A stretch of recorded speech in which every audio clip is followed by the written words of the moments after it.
David told me 6 months ago, this is a very high-quality, content-rich environment, so make sure your slides are very good. I sent in my deck, which was one slide. It just said, private debt is good. He said, stop faking long-term COVID and get to work. So I created a few more slides, and I'll leave it to you to see if I improve them or not. So I'm going to talk about the U.S. debt market like I did last year. And what a difference a year makes, oh my God. It's kind of a tale of two cities. So the real estate markets in the US, like at the ground level, are actually in pretty good shape. As pointed out before, leverage is actually pretty low.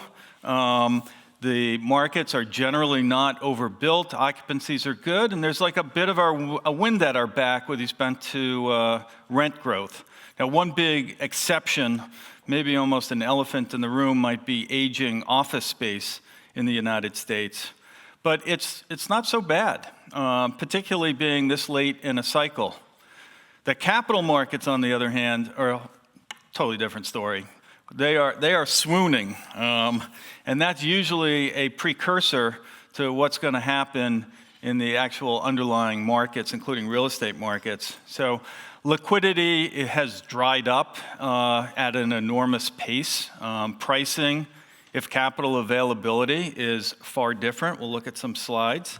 And what it's led to is a classic experience at an inflection point, which is a standoff between buyer and seller.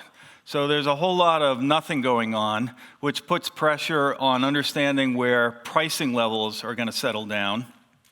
And if past is prologue, we're going to have to wait until sellers capitulate and buyers are comfortable at their basis. And there's a marketplace to look at for giving people confidence in values so they can transact. So this all sounds very horrible, but understand I'm a debt person, so for me, bad news is a way of life. But I also look at the flip side, which is this kind of market condition and what it's ripening to be are the dreams of non-bank lenders, actually.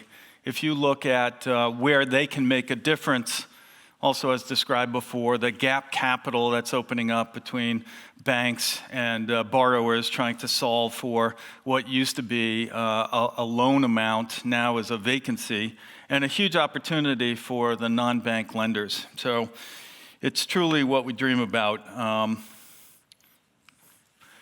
So I broke up the presentation into four groups. First of all, the economic backdrop is obviously extremely important. The economy, if